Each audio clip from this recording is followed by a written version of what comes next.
morning po. Hello din po for everyone. My name is Serene Martina Raca from 11 USD po. And this is my presentation po from sa amin pong monthly budget. So, the first po is our food. So, ang aming pong food is rice. Ang nagkakalagan po nito is sa monthly po is 1K. Tapos dito po sa aming ulam is monthly po is 9,000. Sa eggs naman po, ang monthly naman po nito is 1,250. Tapos sa snacks naman po is 1,500. Sa coffee po namin is 300 since magdalang din naman po silang magkape. Tapos sa milk po is 400. Tapos sa Milo po is kami lang naman po ng dalawa kong pinsan ang nagmamilo. Tapos dito po sa condiments is 300 lang po. So ang total po niyan is 14,050 pesos. So, dito naman po tayo sa hygiene. Sa hygiene po namin is, first po is shampoo. Ang monthly po yan is 180. Sa conditioner naman po is 360. Sa bath soap naman po is 150.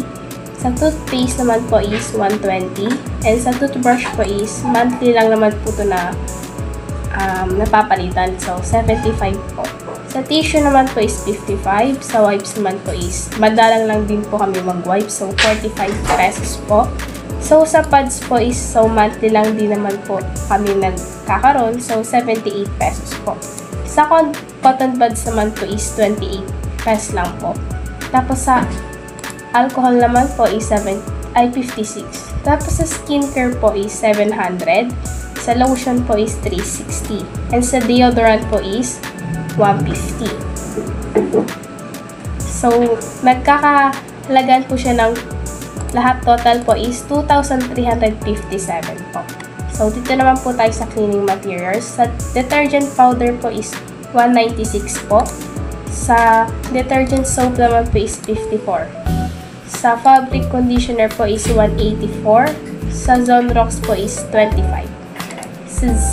Sa Zonrox Bleach naman po is 26. Sa dishwashing liquid po is 55.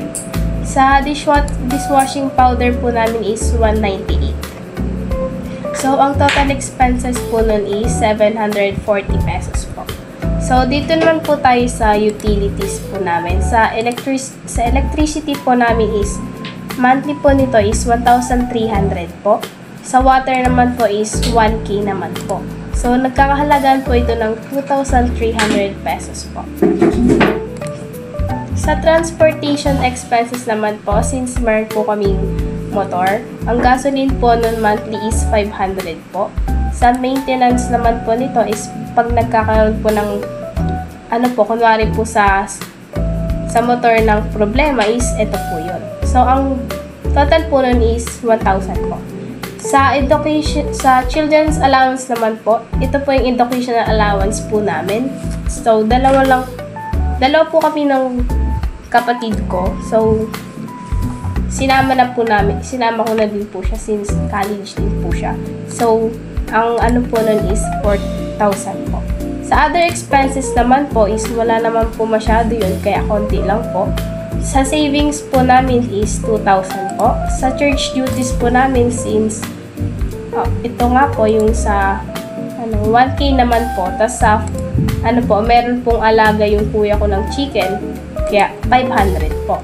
Ang total po nun is 3,500 po. So, ang lahat po ng nagastos from food, hygiene, cleaning materials, utilities, transportation, children's allowance, other expenses, ang total po nun is 27,947 po. So, dito naman po tayo sa chart naman po natin. Dito po sa food po, ito po yun.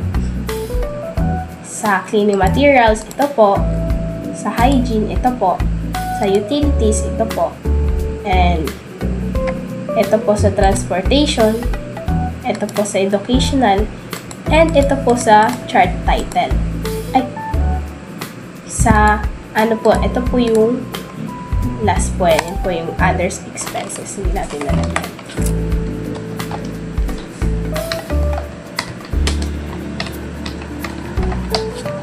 So, yun po. So, paano ko nga po ba ito nagawa? Dito po is, from here po, dito, you can see na dito ko lang po siya mapipindot. Like dito po. Tapos, enter. Yan na po siya kagad. Kasi po, pag inisa-isa po natin is sobrang tagal po niyan. Kaya dito na lang po tayo kukuha. So, ganun din po dito sa kabila. Pindot lang po dito. Enter. Tapos yun na po. Ganun din po sa pinakadulo. Pinutin lang po ito. Ito.